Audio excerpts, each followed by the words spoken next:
Hey there, I'm Claudia from Brizalaga, a former investment banker turned entrepreneur, longevity coach, biohacker, and mother of two. Once burnt out and overwhelmed with chronic health issues, I've transformed my life and helped thousands of people do the same. I've even reduced my biological age by 17 years. Yes, I'm 26 again. Now I'm here to share the tools, strategies, and inspiration to help you live healthier, happier, and longer. On this podcast, I interview world-leading experts in health, biohacking, mindset, and performance, and share personal stories and learnings to bring you the latest insights and tips. Think of this as your go-to space for real talk about all things health and optimizing your life. Ready to unlock your best self? Let's dive in. This is the Longevity and Lifestyle Podcast. My guest today is Dr. Nathan Bryan, a world-renowned expert in nitric oxide, biochemistry, and physiology, a molecule so powerful it's been called the miracle molecule for its role in cardiovascular health, metabolism, longevity, and even brain function. With over 2 decades of pioneering research, hundreds of peer-reviewed publications, and multiple patents to his name, Dr. Bryan has been at the forefront of discovering how nitric oxide impacts everything from energy production to disease prevention to peak performance. As the founder and CEO of Bryan Therapeutics, N101, and Bryan Nutraceuticals, he's bringing science to the real world. Today, we'll discuss the future of cardiovascular health, the longevity boosting effects of nitric oxide, and why so many of us are unknowingly walking around with a dangerous nitric oxide deficiency. If you're looking to improve your energy, optimize your metabolism, enhance your performance, and even slow aging, this episode is a must listen. Please enjoy. This episode is brought to you by Timeline, powered by MitoPure. For me, staying active and energized as I get older is a priority, and Timeline's MitoPure has been a game changer. I feel stronger during workouts, recover faster, and have sustained energy throughout the day. I'm excited to share a bit more about Timeline with you. MitoPure has been a must-have in my daily routine that's helped me feel my best. What makes MitoPure so unique is how it works at the cellular level. It contains urolithin A, a powerful postbiotic that renews your cells by clearing out damaged mitochondria, your cell's energy source. The result? More efficient cells, and I see noticeable benefits in my energy, resilience, and recovery. Plus, it's backed by years of research, so I know I'm supporting my long-term health. If you're ready to feel the difference, Timeline is offering 10% off your first order. Just go to timeline.com/Claudia. That's timeline.com/Claudia, Claudia, today. Welcome to the Longevity and Lifestyle Podcast, Nathan. It's such a pleasure to have you with us today. Well, Claudia, thank you so much. It's great to be with you. Before we dive into all things nitric oxide, I understand you own an 800-acre working cattle ranch, Nathan. Can you perhaps share a little bit about this? Was it a childhood dream or did you grow up there? It makes me think of Billy Crystal's City Slickers movie. That's a great movie. Now, I grew up in small town Texas, and I grew up riding horses and around cattle, and so it's been part of my life for really all my life. And then, when I moved back from Boston, I trained in Boston, and then when I moved back to Texas, an opportunity arose where land became for sale.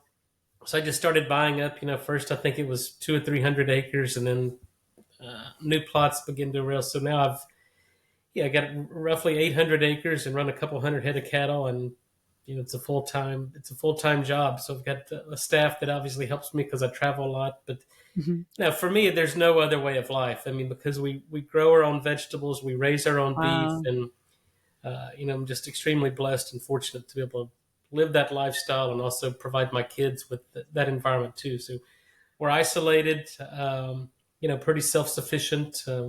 Got well Amazing. water, we've got solar, we've got generators, so we're pretty much off grid. That's amazing. What a beautiful contrast to sort of the normal running around craziness of the day-to-day work, and then being able to step outside and being so close to nature as well. I'm very envious. So well done, Nathan, for creating something so beautiful. Thank you. Amazing. Any other way. Oh, yeah. So let's dive into nitric oxide. And you've called nitric oxide the miracle molecule for health. Can you explain why? Yeah, well, probably 30 years ago it was called a miracle molecule, but today it's not. It does miraculous things, but we don't consider it a miracle because miracle implies that you can't explain what it does, or miracle is something that you observe that can't be explained by conventional science. But the nitric oxide field has been so prolific over the past 30 years. Really, there's now over 200,000 papers published in the medical and scientific literature. So nitric oxide does a lot of what would seem miraculous things, but we can explain it scientifically. We know how nitric oxide is produced. We know how it signals. We know where it goes, what it becomes, and what it does. So really, at the end of the day, it's a signaling molecule, but it's primarily recognized as its role as a vasodilator, meaning that when it's produced, it dilates the blood vessels throughout the body and improves oxygen delivery, nutrient delivery, tissue oxygenation. But that's just a part of its rich signaling characteristics. But it mobilizes our own stem cells. It's the signal that tells our own stem cells to mobilize and differentiate. It prevents the ends of the chromosomes, the telomeres, from getting shorter. It signals the mitochondria to produce more energy more efficiently with less oxygen. So everything we know about health and longevity is dependent upon the body's ability to produce nitric oxide. So when you understand that, and then you understand a loss of nitric oxide leads to high blood pressure, sexual dysfunction, increased aging, poor energy production, poor wound repair and injury, recover from injury, and shorter lifespan. Now it becomes so important and obvious that we have to focus on nitric oxide if we want to live a long, healthy life. I'm really excited to dive in because it wasn't completely on my radar. And obviously, I have the pleasure of speaking to amazing pioneers like yourself, but all across the longevity spectrum. So you can imagine it's quite a breadth as Yeah. well. And so I love, diving deep into something that is so fundamentally important. And I wonder, why do you think, obviously, I know you're in the world of nitric oxide and you probably think everyone knows a nitric oxide, but perhaps there's people listening that are like, what is nitric oxide? Why should I focus so singularly on this? And what are my levels? How am I supposed to find out about this? Are they decreasing? So maybe you can take us a little bit on that journey of why people listening should really be focusing on this. I know you touched on a few points, but Yeah. how can they test where they are and what is happening over time as we age to our nitric oxide levels? Well, you hit on a very good point. The people in the scientific community have been aware of nitric oxide. We have international nitric oxide meetings now for the past 25 years where we bring the world's experts together. But, I taught in medical school for a number of years. And what I quickly realized that most people in the lay public and even patients seeing physicians don't understand what this molecule is. Um, and so really my objective was to bring about this global awareness. And I've published over 100 peer-reviewed papers in the scientific literature. I've edited and written medical Congratulations. textbooks, but no one understands what this is in the general public. And so that's why I think these conversations we're having today are so important. But no, here's what the science tells us is that when you lose the ability to produce nitric oxide, that's now recognized as the earliest event in the onset and progression of chronic disease. Things like cardiovascular disease, which remains the number one killer of men and women worldwide. It's the root cause of what we call erectile dysfunction or sexual dysfunction in both men and women. Loss of nitric oxide is what leads to the onset of dementia and Alzheimer's. Nitric oxide deficiency is a symptom of, or diabetes is a symptom of nitric oxide deficiency because we published in 2011 that nitric oxide is required for insulin to do its job and to clear glucose from the circulation. So to answer your question, there's really, and the challenge has been, how do you know if you're nitric oxide deficient? Yeah. Because if you go to your doctor, your primary care physician or healthcare practitioner, it's not like vitamin D or triglycerides or these other kind of markers you can get from drawing blood, because perhaps I failed to mention, but nitric oxide is a gas. And when it's produced inside the lining of the blood vessels or in a cell, it's gone in less than a second. So Wow. it's So not it's a hard to number that test. we can Hmm. pull from Hmm. your blood and say, oh, well, your nitric oxide levels is this, it needs to be this. I mean, we can do this through medical devices, functional instruments that give us a sense of what we call endothelial function and flow mediated dilatation. But really what we rely on are symptoms. Because once we understand what symptoms arise when you start to become compromised in your ability to make nitric oxide, then we can determine what your nitric oxide levels are and what they should be. So we follow a hierarchy of symptoms. So if you become compromised in your ability to produce nitric oxide, usually, and again, this isn't kind of a global statement, but kind of on average, it's a safe bet. But if you develop erectile dysfunction, then that's a sign of nitric oxide deficiency, because if you can't dilate the blood vessels of the sex organs because you can't make nitric oxide, then you don't get engorgement, and that's what's responsible for erections in both men and women, by the way.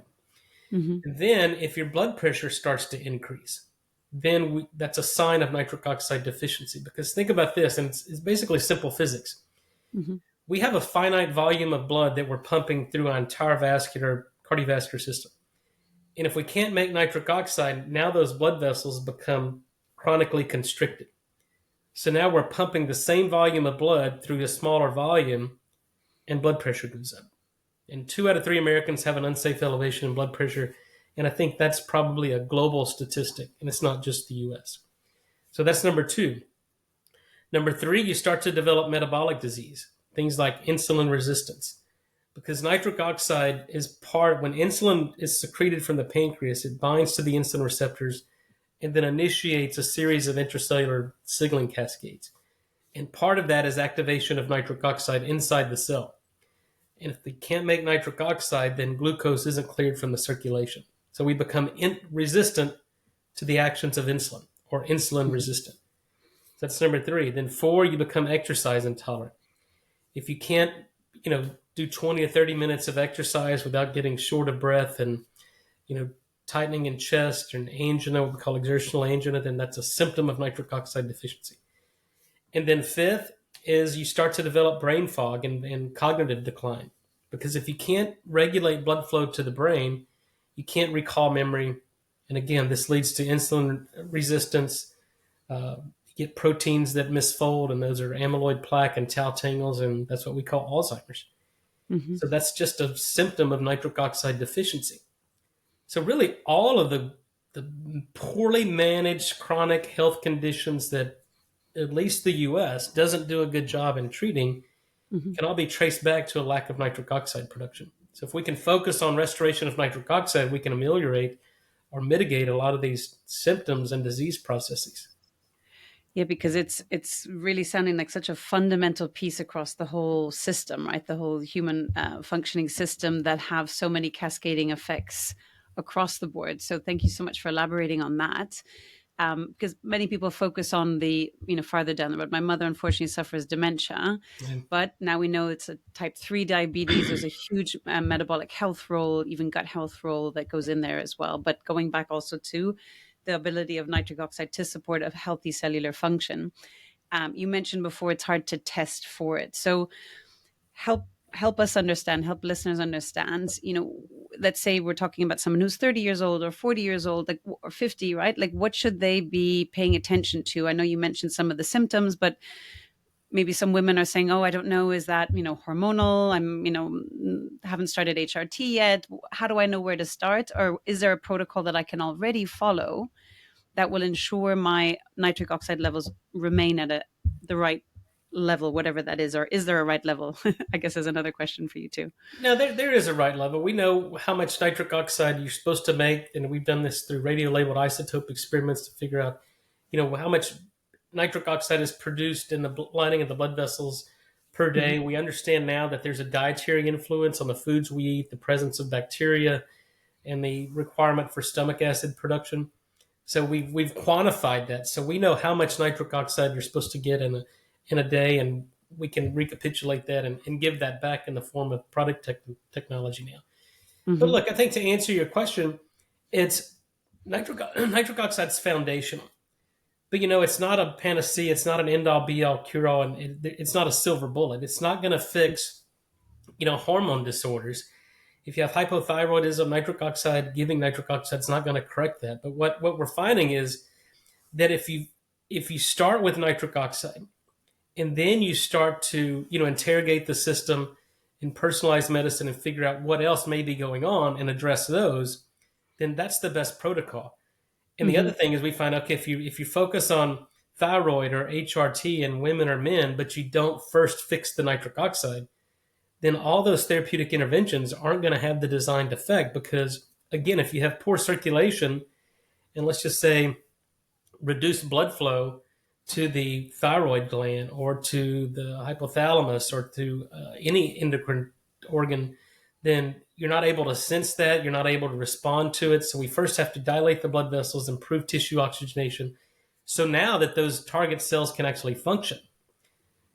So focus on nitric oxide first and then start to do everything else. Because if you have endothelial dysfunction and your cells can't make nitric oxide and you do hormone replacement therapy, part of the benefits of HRT and even regular hormone signaling, whether it's estrogen in women or testosterone in men, it activates and stimulates nitric oxide production, and that explains the cardioprotective benefits of premenopausal women who make sufficient estrogen, or correcting and mitigating the increased risk of cardiovascular disease and HRT. We have to focus on restoring the function of the enzyme that makes nitric oxide, so now we can activate and stimulate it with estrogen or testosterone, and you can focus on that. But yeah, it's not going to replace magnesium deficiency or iodine deficiency or any other micronutrient deficiency.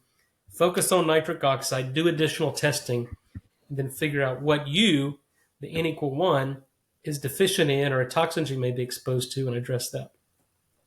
Yeah, I think that's very, very helpful to understand. So it's that foundation that you can restore, essentially, and then on top of it, any of the specialized issues that you are having, then you go and correct that as well. But if you don't fix the foundation, there's no point painting the house if the if the foundation is falling apart. It sounds like that. Super helpful. Thank you for explaining it that way. Let's touch on a little bit more in depth heart disease, and we know it's, as you mentioned, the number one killer worldwide. What do most doctors and even cardiologists get wrong about nitric oxide's role in preventing heart disease, and what should they be really focusing on instead? Well, I'm not sure they get it wrong. It's just ignorance. Most cardiologists aren't aware of nitric oxide, or even consider nitric oxide as a part of their patient's underlying problem and diagnoses and disease. And because there's no FDA approved drugs on the market, then it's not part of their therapeutic armament. That's what we're hoping to change, because the problem in diagnostics, or early diagnostics in heart disease or cardiovascular disease, is we certainly have devices and non-invasive and even invasive diagnostics. The problem is it's not always predictive, and the value is prognostics and predicting disease progression, and even diagnostics too. So the problem, and again, these are U.S. statistics, but 50% of the people who die from sudden cardiac death from an acute MI have less than 50% obstruction in the coronary arteries. So when you hear this all the time, you go to your cardiologist as a preventive measure, and they do exercise stress tests, they do diagnostic angiograms where they look at the patency of the coronary arteries to see if there's any obstruction. And yet we see in a lot of these, less than 10, 20% occlusion of the coronary arteries. But the problem is that plaque, that underlying plaque, is vulnerable and soft. So then that plaque ruptures and it causes sudden cardiac death or acute MI. And then you have other people who go in for, a coronary angiogram, and they have 60, 70% occlusion of the coronary arteries, but yet they don't exhibit any symptoms because it's stable plaque. I mean, yeah, there's an obstruction and a little bit of blockage going through the coronary arteries, but it's completely asymptomatic. And the risk of those patients having an acute MI or a thrombus or an embolus, is really pretty low. So just looking at the kind of the physical characteristics of the coronary arteries really provides no prognostic value. But what you have to look at is the vascular reactivity. Are these blood vessels still reactive to stimulus where they can dilate in response to increase in shear stress upon exercise? So what we have to focus on is, because again, looking back, what starts the development of atherosclerosis? And it's when we lose the ability to produce nitric oxide in the lining of the blood vessel. Then you start to get plaque deposition. You get what we call smooth muscle hyperplasia. You get the plaque development. Then over time, that plaque becomes unstable. It ruptures. And that explains the number one killer of men and women worldwide. Mm-hmm. But now going back, we understand if we can prevent the vascular loss of nitric oxide production, you don't get the plaque deposition, you don't get unstable plaque, and you don't have a heart attack or stroke. So again, everything traces back to the production of nitric oxide. And so when we lose the ability to produce nitric oxide, that sets the stage, right? But the functional loss of nitric oxide precedes these structural changes that you see in coronary angiograms or through ultrasound on the carotid by many years, sometimes a decade or more. So if you have an increase in your media thickness, your intima, then that tells us you've been deficient of nitric oxide for many, many years. So that's what we have to focus on. And again, there's no blood markers. We see an increase in things like myeloperoxidase and unstable plaque. You can see an increase in C-reactive protein, this acute phase marker of nitric oxide production. And so nitric oxide has been shown. In fact, some of my patents are on the method of reducing inflammation, and we can lower C-reactive protein by 37% in 30 days just by restoring nitric oxide. So again, you have to look at the entire clinical picture and don't rely on a single marker or diagnostic, because really it's the whole picture that matters. What would be some questions you would recommend people listening who potentially have family history of heart disease or potentially feel that they could be on that path? What are the questions they could ask their healthcare physician or professional around nitric oxide, knowing that potentially the person sitting across from them might not be that familiar? So what would be that conversation you would encourage them to have? Well, I think you have to do meaningful testing. And really the only meaningful test that we have a sense of nitric oxide production is an old technique. It's called venous occlusion plethysmography. And so what in these devices, you can actually occlude blood flow into the brachial artery. So it's done with a blood pressure cuff, and then you occlude the blood vessel in the brachial artery for 5 minutes. So your hands will get a little bit tingly because there's no blood flow. And then when you release that cuff, the normal physiological response would be to dilate those blood vessels really quick, because to increase oxygen and blood supply to that part of the body that's been deficient in blood supply for the previous 5 minutes. So if those blood vessels can make nitric oxide, you get a rapid vasodilation. If those blood vessels don't make nitric oxide, then there's no resultant hyperemia or flow-mediated dilatation. And that's diagnostic for nitric oxide deficiency. Now, there's some newer age technologies. It's non-occlusive or non-ischemic plethysmography, where you can look at the structure and function of kind of what we call secondary arterioles and small blood vessels, and how well they perform and how stiff those blood vessels are. So there's non-ischemic. One is called the CV Profiler. There's a number of these devices now, but you have to look at functional measurements, because a biomarker in the blood, a stable biomarker in the blood, really doesn't tell us anything about the function of the blood vessels, and it's the function of the blood vessels that matters most. But you can do this, and I always encourage people to go and do an exercise stress test. If you feel you have risk factors for cardiovascular disease, whether they're symptomatic or asymptomatic, go and have them hook you up to an EKG, put you on a treadmill, increase the workload, and see if you start to see changes in electrical activity, because that's a functional test. If you cannot dilate the coronary arteries in response to increased workload, then and you start to get shortness of breath, chest tightening, and you start to see changes in your EKG, then you have ischemic heart disease. And don't let them give you the chemical based or the stress test, because again, it's not. We have to look at functional load, and the ability to dilate the coronary arteries. Or if you get just walking up a flight of steps, then you don't need to go to a doctor or cardiologist to measure. If you get tightness in chest or shortness of breath walking up a flight of steps, then that's cause for concern. And then the canary in the coal mine is ED. If you can't dilate the blood vessels when you're becoming intimate and you're stimulated sexually, then that tells us you have endothelial dysfunction. And if you have endothelial dysfunction in the vascular bed of the sex organs, you have that same dysfunction in the blood vessels of the heart, the brain, the kidney, the liver. It's a systemic disease. So ED is the canary in the coal mine. Mm-hmm. So for people listening, that it's something to really get on quickly before it becomes a major issue, I guess, as well. And so Sure. to have those educated conversations, to point to people like Dr. Nathan as well, for resources that their physician could also hopefully take the time to understand a bit better as well, and to better help them.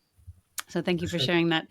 Let's have a look at nitric oxide longevity and anti-aging. So emerging research suggests nitric oxide can enhance neuroplasticity, which I think is really fascinating, improve synaptic function, and even slow cognitive decline. How do you see this translating into real-world longevity applications? Well, I think it's certainly the anti-aging molecule, the longevity molecule. And I think the future of medicine is going to be dependent upon nitric oxide based therapies and nitric oxide product technology. And I call this the unified theory of aging, or the unified molecule of aging, many years ago. Because if you look at the objective measures of longevity, there's really three main functions, or three main kind of endpoints we look at. It's telomere lengths. So telomeres are the ends of the chromosomes that can become shorter with each cellular division. And it's very clear that the shorter the telomeres, the shorter the lifespan. Longer telomeres, longer lifespan. And nitric oxide is what activates an enzyme called telomerase that prevents the telomeres from getting shorter. They're like So the caps on the end of them, right? caps on the end. So it's kind of like Yeah. the end of a shoestring, right? They're the caps, and it prevents the fraying of Protects it. the shoestring. Exactly. Good analogy. So yeah, if we can't make nitric oxide, we don't get telomerase activation. Our telomeres get shorter, and we have shorter lifespan. So that's absolutely essential. Nobel Prize was awarded for this years ago. Then the other thing that I mentioned earlier was stem cells. Nitric oxide is the signal that tells our own stem cells to mobilize and differentiate. So aging is just the inability to repair and replace cells that function properly. Right? So if we can't make nitric oxide, we don't get mobilization of stem cells. We get senescent cells or zombie cells that aren't replaced, and they become dysfunctional, and we get end organ disease, and we eventually die from that. So, and nitric oxide, again, tells our stem cells to mobilize, differentiate, and repair and replace dysfunctional cells. And then number three is mitochondrial function. Every age-related chronic disease is associated with lower numbers of mitochondria per cell and less efficient ATP production in those mitochondria. And nitric oxide is what induces mitochondrial biogenesis and improves the efficiency of energy utilization by the mitochondria. So if you can't make nitric oxide, you get shorter telomeres, you don't get stem cell mobilization, and you become energy inefficient. And to the contrary, if we can restore and reproduce nitric oxide, you get more mitochondria, more efficient energy production, more stem cells in circulation, and longer telomeres. And that's the basis for longevity.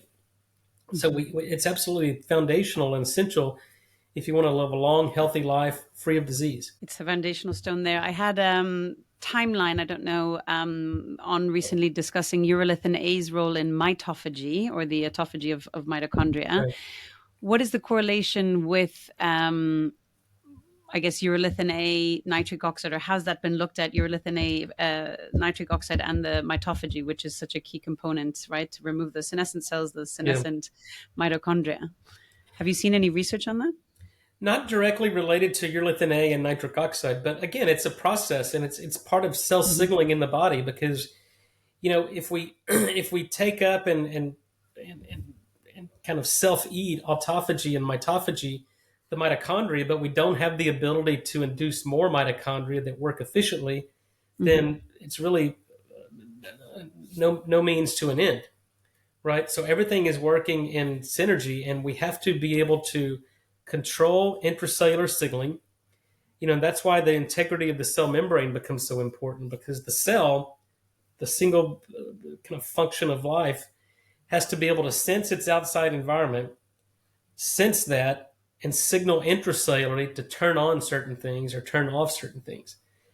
And without the integrity of the cell membrane, then we lose that signaling aspect. And that's why, it's very dangerous to get your cholesterol below 200, because that affects the integrity of the cell membrane. That's why seed oils are so damaging, because they, again, disrupt the membrane fluidity and disrupt that intracellular signaling.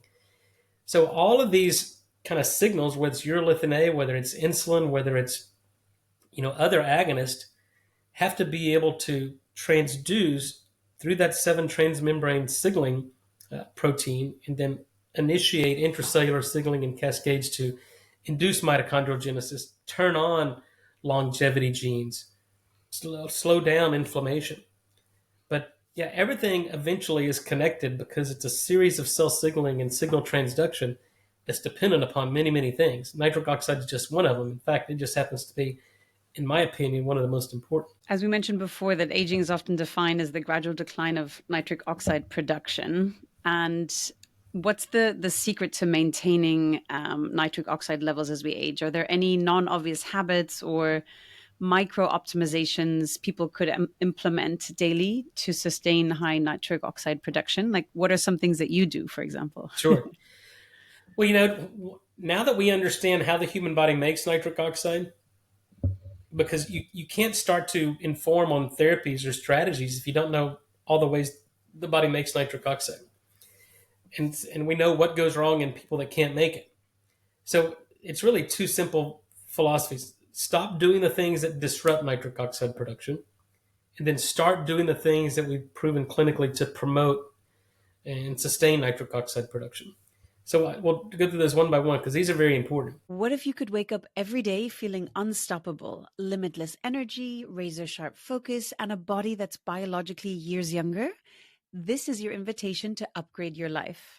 For those that don't know me, I'm Claudia von Brüsselager, former Goldman Sachs investment banker and serial entrepreneur turned longevity and peak performance coach. After reversing my biological age by 17 years and counting, I now help high achievers like you do the same. My peak performance and longevity coaching is designed exclusively for visionaries, entrepreneurs, and leaders who refuse to settle for burnout, fatigue, or suboptimal health. Together, we'll optimize your energy, longevity, and performance so you can thrive in business and life. This is a bespoke, science-backed coaching experience integrating cutting-edge biohacking, longevity science, and high-performance strategies tailored to your unique biology and goals. If you're ready to unlock your next level, let's talk. Book a complimentary exploratory call now. Just answer a few quick questions to get started. Head to the show notes for the link, and I look forward to speaking with you. So, number one is you have to get rid of sugar in your diet because sugar is sticky. And the analogy I like to make is if you have a soda or orange juice or some sugary beverage and you spill it on your countertop, you come back the next day, it's sticky, right? You can Super feel sticky. it. Yeah. And that's what happens when we have elevation of sugar in our body. It sticks. And glucose, which is the primary energy source or what most sugars, sucrose is metabolized to, or fructose, and we see an elevation in glucose. And glucose is, as the name implies, glucose. So it glues things together. It makes proteins stick together. It makes platelets stick together. And in biochemistry, enzymes have to undergo conformational changes so they can transfer electrons from one place to another. But if we have sugar stuck to it, it's locked. It's glued in a conformational state, and it can't do its job. And that's sugar stuck to hemoglobin is what we measure in hemoglobin A1C. And hemoglobin is the archetypical protein because to deliver oxygen, it has to undergo a conformational change when it goes from the arteries to the veins. And if sugar is stuck to it, it can't deliver oxygen and it can't pick up CO2. So we become anoxic, we develop, acidosis, and that's metabolic disease. So you have to eliminate sugar from your diet. Number two, you have to stop using mouthwash. Because we discovered and others discovered that there's bacteria that live in the mouth on the crypts of the tongue that are responsible for the continuous production of nitric oxide. And if you kill these bacteria, you shut down nitric oxide production, and we see an increase in blood pressure. So the antiseptic mouthwash, the chlorhexidine, the Listerine, the Scope, anything that's labeled as antiseptic, you must stop. Yeah. Just as a quick anecdote to that, we've had a biological dentist on as well. And I think it's so important for people to think everyone's focused on gut health, but actually the gut begins in the mouth. And it's like an atomic bomb for the mouth if you're using these Listerine products. So yeah, thank you for sharing that. I just wanted to share a small anecdote. No, well, look, there's no physician in the world that would advise anybody to take an antibiotic every day for the rest of their life. Yes, right? Because we know it destroys the gut microbiome and it causes systemic disease. Yeah. Because it's causing dysbiosis. So by the same argument, why would you use an antiseptic mouthwash every day for the rest of your life? No one, including dentists who are up to speed with current science, would advise you to kill all the bacteria in your mouth every day, sometimes twice a day for the rest of your life. Because here's what we know: if you do it, your blood pressure goes up. If you use mouthwash, you lose the protective benefits of exercise, and it's causing systemic disease, similar to the systemic effects of an antibiotic. So you have to get rid of mouthwash. We have to support the oral microbiome. We can't kill it. The other big problem, at least in the US, maybe in other countries too, is fluoride.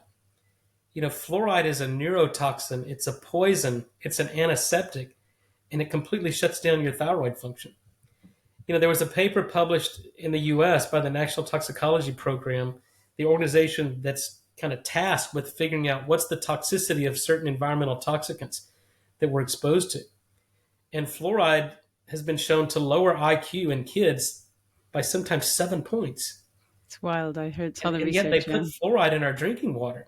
There's fluoride in our toothpaste. And if you look at it at the back, and companies sell toothpaste all around the globe, but if you're using a fluorinated toothpaste, look at the back of your Crest or Aquafresh or Colgate, and it'll say only use a pea-size toothpaste, because that little pea-size bit of toothpaste contains about 0.5 milligrams of fluoride. But most people put 10 times that, sometimes 20 times that.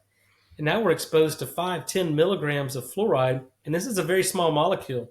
You don't have to swallow it for it to have toxic effects. It's molecular weight of 19, I believe. So it's absorbed immediately in the mucosa, and it goes systemic. But if you look at the back of your toothpaste, it goes, if you swallow this, call poison control. And it gives you, at least in the US, a poison control number. So they're putting poison in our toothpaste. They're putting poison in our water supply.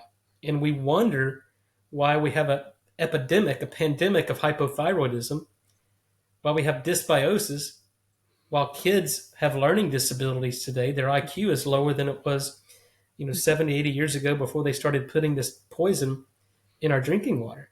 Yeah, increased rates of ADHD, etc. Yeah. Yeah, fluoride in your toothpaste, antiseptics are really bad news. And then the other big contributor that leads to a nitric oxide deficiency are antacids. These are what we call proton pump inhibitors: the Prilosec, the Prevacid, the Nexiums, the omeprazoles of the world completely shut down nitric oxide production. And the consequences of that are, now we're seeing a 40% increase in heart attack, stroke, and Alzheimer's in people who have been on PPIs for 3 to 5 years. So these are very dangerous drugs. The responsible thing to do was completely take these drugs off the market. Because these are worse than, these are worse than the Vioxx and the Celebrex, the COX-2 inhibitors from 25 years ago. They're causing increased heart attack, stroke, and these drugs were taken off the market for a period of time now. I believe they have a black box warning on them, but the same should be for proton pump inhibitors. And in fact, in the US, if you're admitted to the hospital, whether it's trauma, whether it's influenza-like illness, acute respiratory, or heart attack, standard of care, no matter what you're in the hospital for, they give you omeprazole and an antacid. And yet in the US, we wonder why people that are in the hospital don't get better. You have to stay out of the hospital. This has to change. The data, it's malpractice and it's negligence to continue to give patients these proton pump inhibitors. It has to change. 100%. And I didn't realize the statistic is so high. So 40% increase of heart attacks, etc. Yeah, this isn't risk. These are actual events. That paper was published in 2015. I think in 2024 or 2023, there was data now showing about a 40% increase in Alzheimer's. And they cause, look at the package insert or listen to the commercials. There's already evidence that it causes kidney disease, kidney failure. They develop bone loss because without stomach acid, you can't absorb magnesium, you can't absorb calcium, you can't absorb iron, you can't absorb selenium, chromium, B vitamins. And now, heart attack, stroke, and Alzheimer's.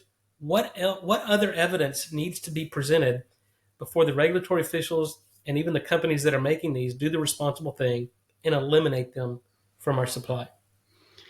Yeah. So here's to people listening. Hopefully someone can help to make a change. So just to recap, it was getting rid of the sugars, getting rid of the mouthwash, fluorides, not to drink the tap drinking water or use a very good filter. Careful with toothpaste, pea size, or ideally there are toothpaste out there that don't Yeah, actually fluoride contain free. fluoride and antacids as well. Yeah, Just curious, I've had Dr. David Perlmutter on as well. We were talking about the difference between glucose, which I really like, it's like a glue, but that fructose can actually be more detrimental. Liquid fructose, i.e., from juices and things like that, right. can be more detrimental than glucose. Is in the case of nitric oxide, but would you agree, or is it? No, absolutely. Look, David Mhm, Perlmutter is a good friend and colleague, and he's mhm. the world expert. In fact, he's part of our team to develop our Alzheimer's drug and get to the root cause of Alzheimer's. But yeah, fructose is a toxin too. Through David's work, we know that it leads to an increase in uric acid, and uric acid shuts down nitric oxide production. So there is a direct link between these. And so, a good practice is just to eliminate certainly high fructose corn syrup is a toxin, and that's For sure. rampant in the U.S. and I think it's probably Yeah. global now. But yeah, eliminate simple carbs, anything that causes an increase in blood glucose, and eliminate soft drinks, sugar sweetened vegetable or beverages, and just exercise. So it's just really, and then if we move on to kind of now that we understand what you should stop doing, now Yeah. you've released the brakes on the body's ability to naturally produce nitric oxide.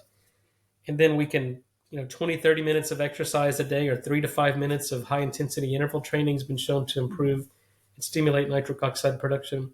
20, 30 minutes of sunlight exposure a day. So if you're going to exercise in the morning. That first sunlight is very beneficial. And then just throw in a few green leafy vegetables that are enriched in organic nitrate and support the microbiome so that these bacteria can convert that nitrate into usable forms of nitric oxide. And it's really that simple. I mean, but these are lifestyle changes. Most of the time it's cost savings, right? Because if you're not using mouthwash, you're not going to spend that money Save on money. mouthwash. Yeah. Hmm. Buy a fluoride-free toothpaste. Get off your antacid drugs. That's cost savings. And Hmm. then, exercise is free. It's cheap. Sunlight is free and cheap. So these are cost-saving strategies. And with the green leafy vegetables, especially in the US, I'd say organic is very important. Avoid the glyphosate Roundup that's in otherwise. That and what is your view actually with the organic? Because I've had different conversations about this. I obviously focus on buying organic as well, but Sure. speaking to people who work in farm areas, and I know you have a cattle ranch, so not exactly the same, but they say, yeah, but the neighboring farm is spraying, so the wind carries it over anyway. It doesn't make any sense. Is your view organic leafy vegetables are really genuinely going to be organic, or it will depend the farm, the source, and how well they protect it? Now, look, the glyphosate it kills all plants unless they're genetically modified organisms that become resistant to the glyphosate. So, if you've got neighbors spraying an herbicide or pesticide, then those crops won't yield any fruit or vegetables because it'll kill them because they're not genetically modified to withstand Hmm. that poison. Um, but no, look, I think organic is good because you have to eliminate these toxins, the glyphosate, the herbicides, the pesticides that are sprayed on our food. And what you recognize is that if insects and rodents don't eat this food, then why would humans? And that's Good what we point. know. You know, they're not Follow these smarter than smaller we animals. are. Exactly. What are That's they right. doing? But here's kind of the Mm, caveat. Organic is good because you're not exposed to that. But what we found, and we've published this in 2015, is organically grown vegetables in the U.S. have typically less nutrients, specifically less nitrate, than conventionally grown vegetables. Because mm, in order to get an organic label in the U.S., obviously no herbicides, no pesticides, which is good, but they put restrictions. You can't add nitrogen-based fertilizers to the soil. Now you can mm. add manure, compost, things like that, but unless you standardize the nitrogen, you have no way of knowing what you're adding is going to repleting the soil with enough nitrogen to assimilate nitrate or assimilate other micronutrients. So what we Interesting. do, and we grow our own vegetables here, but I do soil samples. So I'll take soil samples all around my place, and I send it to our local U.S. Department of Agriculture, and they'll do an analysis of what's in the soil, what's lacking in the soil. So then we can develop a custom fertilizer that basically gives back what's missing in that soil. And every part of the country is different. I live in an area where there's what we call a sandy loam. So the requirements for that are much different than people, an hour north of me who have blackland, really rich, fertile soil. And that's why I encourage people, you have to do soil samples and then replete what's missing from that soil and that particular environment so you can optimize the yield from your garden and your vegetables. But what I grow wouldn't be considered organic because I have to add fertilizer, nitrogen-based fertilizers to the soil. But I certainly don't add the herbicides or pesticides to any of the food that me and my family are eating. So it's not considered organic, but it's certainly pesticide, herbicide, Healthy. toxin free. Yeah. Thank you for differentiating that. I learned something new today. I love it. What should people look out for or avoid when choosing a nitric oxide product? So people wanting to supplement, what are things to look out for? Well, these nitric oxide supplements hit the market back in the late 90s. So Nobel Prize was awarded for the discovery of nitric oxide in 1998. And really that created kind of a spark in consumer products. And when it was first discovered, so part of the body's ability to produce nitric oxide is dependent upon the enzyme nitric oxide synthase that converts L-arginine into nitric oxide. So there's three types of nitric oxide products on the market. There's the arginine, and some people are putting citrulline in products now. And I tell people those really provide no benefit because arginine is a semi-essential amino acid. It's produced in every cell through the partial urea cycle. We get it from the breakdown of proteins, whether it's plant protein or animal protein. So we are never deficient in arginine. Therefore, we never need to supplement arginine. Mm-hmm. And so that's kind of basic biochemical principles. The other consideration and really a concern is that there's clinical data now showing that if you've had a heart attack or if you've got peripheral vascular disease and you give arginine, it actually makes people worse. So the Vintage trial in 2005 or 6 showed that if you give people who've just had a heart attack L-arginine, it actually caused an increase in death in those patients. Wow.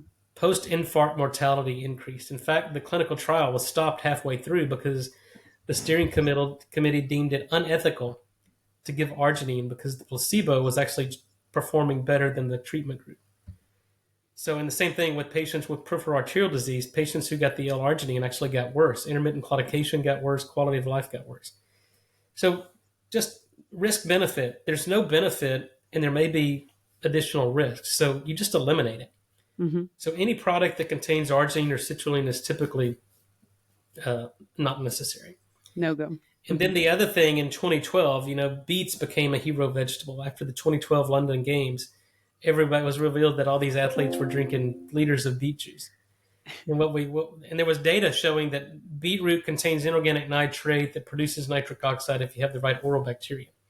And then the market's flooded with beetroot products, right? And I've tested these in my lab using analytical equipment, and we find that about 95% of the beet products that are on the market don't produce any nitric oxide. They provide zero nitric oxide benefit. In fact, there's some beet powders that we've used as placebos in clinical trials because they act as the perfect placebo, right? They're beets, they're desiccated beet powder, but they contain no nitrite, no nitrite. They don't promote nitric oxide. It's the perfect placebo. So beets typically, again, provide no benefit. The other problem is that it's dependent upon the oral bacteria. So if you're taking beets using mouthwash or you're exposed to fluoride, nitrate is inert, right? We sweat it out, we poop it out, and we pee it out. Mm-hmm. So those are kind of the two product categories to where really the majority of them provide no benefit. There are some on the market that do. We make a beet powder that's actually efficacious and promotes nitric oxide. And then the third are kind of what I termed nutraceuticals. So I trademarked the term called nutraceuticals because nitric oxide is part of that core term. And what I was trying to do was when I started developing product technology, how does one know that this product actually produces nitric oxide? Because nutraceuticals, there's thousands of products out there, and most of them typically in terms of the nitric oxide don't do anything. Mm-hmm. So how do we differentiate that? So what I've done, because I know how the human body makes nitric oxide, I know what goes wrong in people that can't make it. Now we can start to develop rational therapies or product technology. So what we do is we produce nitric oxide. If your body can't make it, then we do it for you.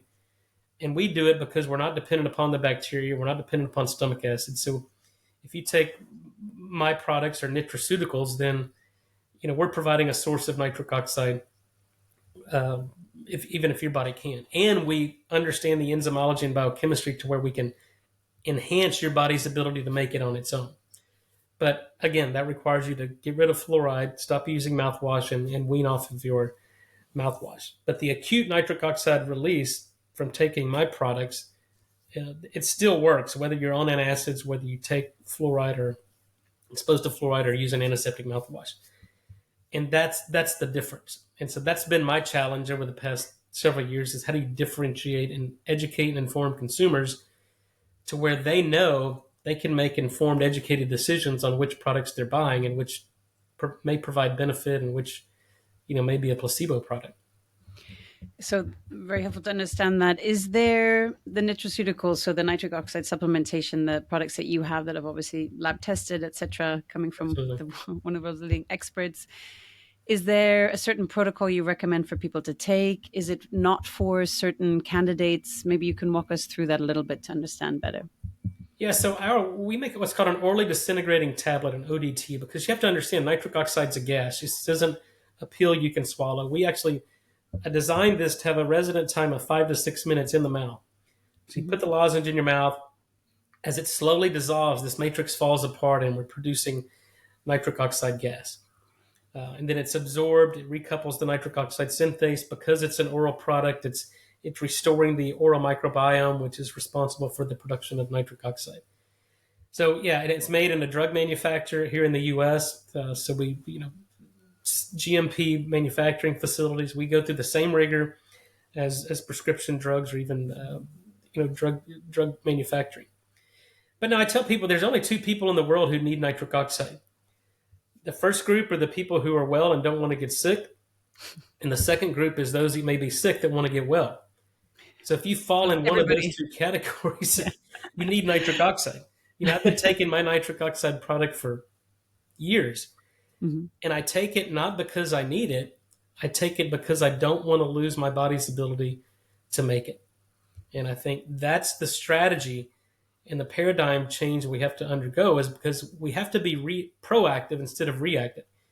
Medicine around the world, westernized medicine, is a reactive approach. Yeah. And you can only go to your doctor if you get sick or have an issue, and then they put you on medication, and it's a reactive approach. We have to be proactive and take steps to prevent this age-related loss of nitric oxide production so we don't get sick, so we don't get symptoms, so we don't get diabetes, Alzheimer's, heart attack, stroke.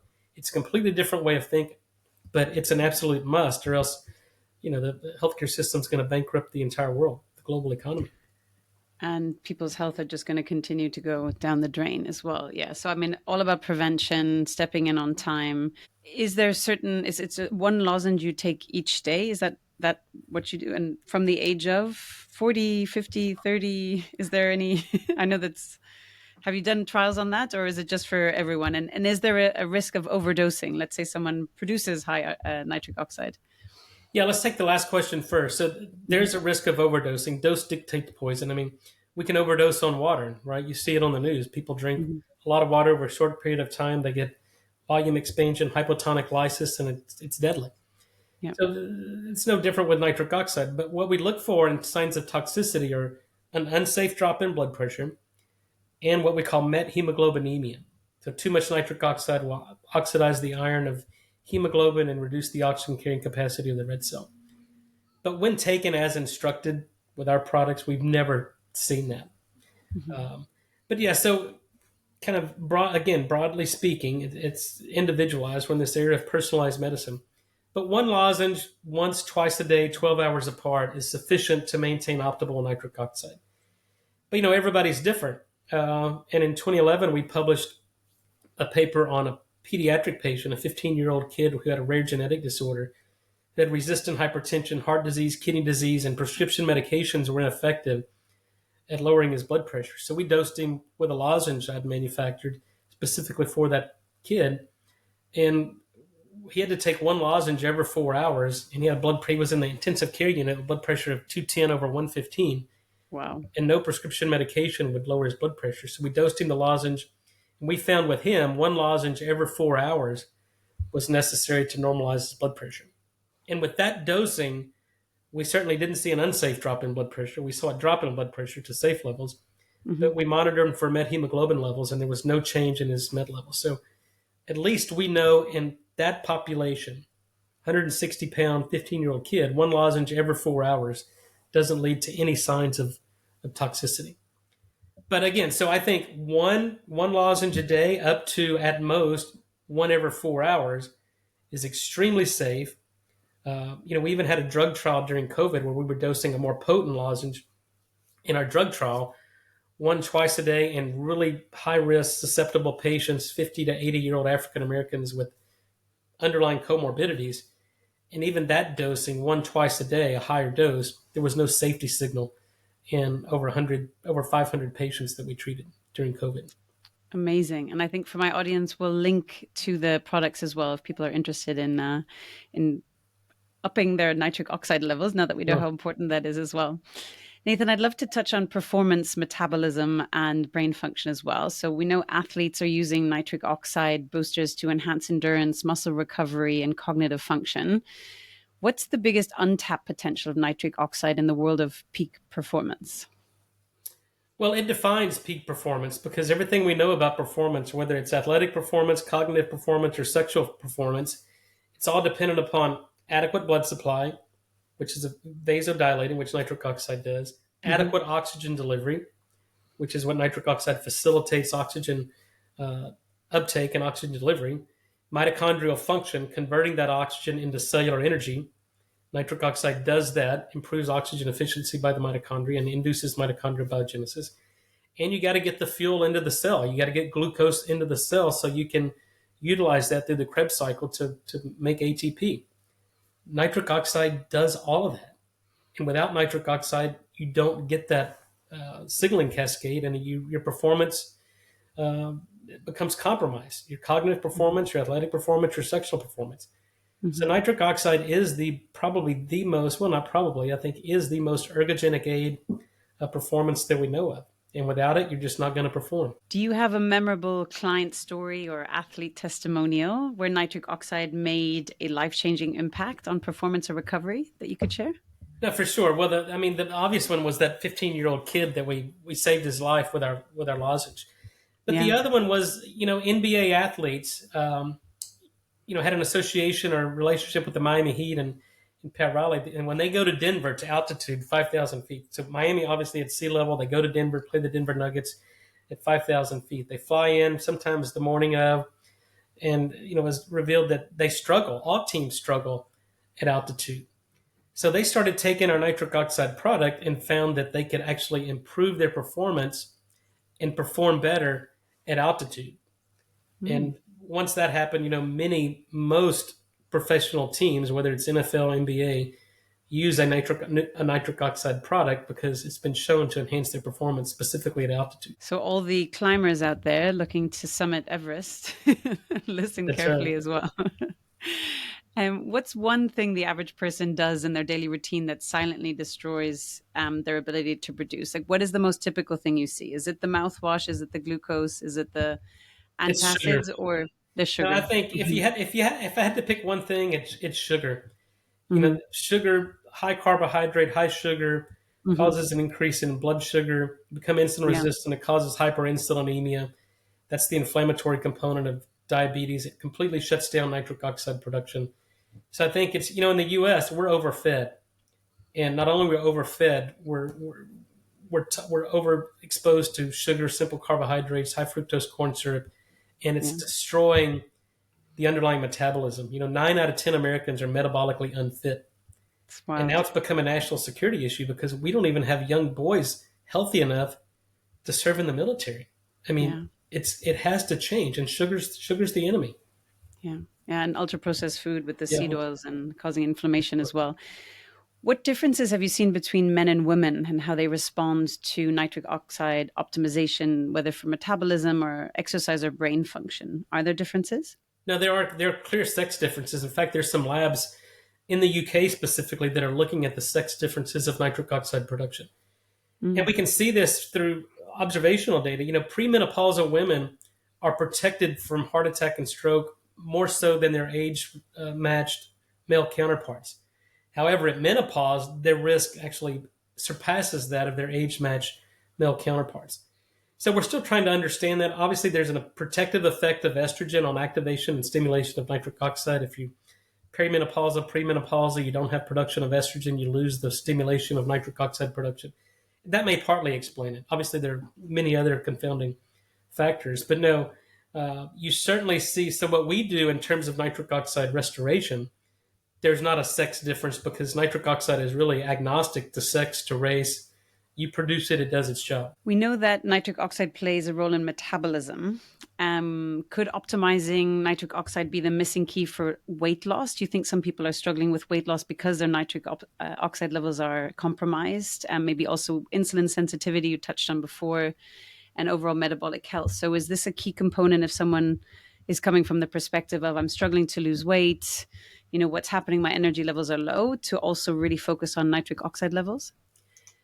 I think in obesity and weight loss, it's what we call an epiphenomenon. It may not be directly causal for it, but Mm-hmm. it's certainly affected. Mm-hmm. Because again, if you're eating too much carbohydrates, you're not burning it, you're storing it as fat. The fat becomes inflammatory. Inflammation shuts down nitric oxide production, and then you get poor circulation, increased risk of diabetes, heart disease, stroke, all-cause mortality in the obese. So I think you have to take a step back. And these GLP-1 agonists now are remarkable drugs at lowering or losing weight in morbidly obese people where diet and exercise have typically failed them. Yeah. So I think it's what we call an epiphenomenon, but again, it goes back to the basic principles of nitric oxide's foundational. You have to focus on other things. The GLP-1 agonists are helping that process, but unless you correct nitric oxide deficiency, you're not going to be metabolically as fit as you would be. And that's an interesting point with the GLP-1s. For people listening who might be taking an Ozempic, Mounjaro, whatever, is it complementary then to also be upping their nitric oxide levels to support the whole system? Absolutely. It's an absolute Mm-hmm. must because we now know that there's, symptoms of gastroparesis or gut paralysis in that. Nitric oxide is what we call the non-adrenergic, non-cholinergic mediator that enhances gut motility. So if you're on these GLP-1 agonists, you must take our nitric oxide to prevent the gastroparesis. And now there's blindness associated with these. So, there's associated risk with everything. And so you just have to understand, again, the risk benefits and understand the risk to the extent that you can mitigate those risks and prevent bone loss, muscle loss. So, if you're taking these, you must take an amino acid in the morning to prevent bone loss and muscle loss because it's Mm-hmm. not just the fat loss. You're losing protein and you're losing bone mass and muscle mass. As we finish up today, I'm aware of the time and I've still got so many questions, Nathan. So I'd love if we could do a round two at some point. But a dear friend of mine has MS, and part of it, sometimes she loses her vision. I have another friend who has type 1 diabetes, losing eyesight. So is nitric oxide something that should be taken by people with these diseases, including also the type 1 diabetes, because of the risk of losing the eyesight? Well, I think it can certainly help. It's probably not causal for that. There are other Mm-hmm. toxins exposed to that maybe cause symptoms of MS, neuromuscular symptoms. But, the eye has to have adequate blood supply. We know in glaucoma patients, age-related macular degeneration, there's a vascular component to that that's, the eye is not getting perfused, so it can't perform. If we give nitric oxide, dilate the blood vessels, restore blood flow, reduce inflammation, then things seem to work better. Great. Nathan, if you are looking forward to the future, what's your vision for the future of nitric oxides? What would you love to see in the next 2 to 5 years in terms of awareness and use across the board, from practitioners to the population, in terms of knowledge, awareness, and use of nitric oxide supplementation? Well, that's a perfect segue to my shameless plug of my new book, The Secret of Nitric Amazing. Oxide. No, but look, the future is dependent upon nitric oxide. We've got active drug programs through my company, Bryan Therapeutics. We're developing drugs for heart disease, Alzheimer's, topical drugs for diabetic ulcers. But nitric oxide is the future of medicine. The future of our entire mankind is dependent upon global awareness and safe and effective product technology. But, in this book, I tell the story of nitric oxide, how it was discovered, what led to a Nobel Prize, kind of my personal journey, of discovery. And really the last chapter is what's next, where I predict and look forward to the future. So I encourage everybody to read this book. This is really the story of nitric oxide. It's bringing the science to life. You can find it wherever books are sold. You can go to nathansbook.com, buy it at Barnes & Noble, Amazon. We'll link it all in the show notes for people listening and watching as well, which would be great. Nathan, it's been such an inspiring conversation. Thank you so much for taking on the nitric oxide journey. So fascinating. For listeners who want to dive deeper into nitric oxide, there's your book. Is there any other resources, or where can they find what you're up to? Maybe websites? Yes, I have a dedicated YouTube channel where all we're focused on is educating and bringing awareness around nitric oxide, and that's Dr. Nathan S. Bryan, Nitric Oxide. You can follow me on social media, Instagram, Dr. Nathan S. Bryan, same for LinkedIn. Twitter, I'm at Dr. Nitric. What else? I'm searchable. You can put me in any search engine and you'll find me. You're findable. Nathan, do you have a final ask or recommendation or any parting thoughts or message for my audience today? Yeah, look, knowledge is power, but only if you implement it and act on it. And so I think, we've had a decade or a generation of ignorance on nitric oxide because it's still new in the medical literature. So my only recommendation was get as informed and educated on the real science of nitric oxide. And I think that's been my motivation, is to take the latest, greatest, up-to-date science and kind of distill it down into something that's digestible for, the layperson, the non-scientist, non-physician. But, it's absolutely essential for optimal health and wellness. So digest all you can on nitric oxide and implement these really simple lifestyle strategies to prevent the decline in nitric oxide production. Beautiful. Thank you so much for taking the time to come on today. Thank you, dear audience, for tuning in. It's been a real pleasure. Thank you. Thank you. Hi, everyone. It's Claudia again. Before you take off, would you like to get a short email from me to you several times a month with top tips, insights, and strategies to help optimize your life, health, and business? This could be interesting posts or articles I've read on life and longevity optimization, cool biohacking or lifestyle products that I've discovered, and other fun things to help you be at your best. It's a very short piece of inspiration for you. So if you want to receive it, check it out by going to llinsider.com. That's llinsider.com, and leave your email to get the next one.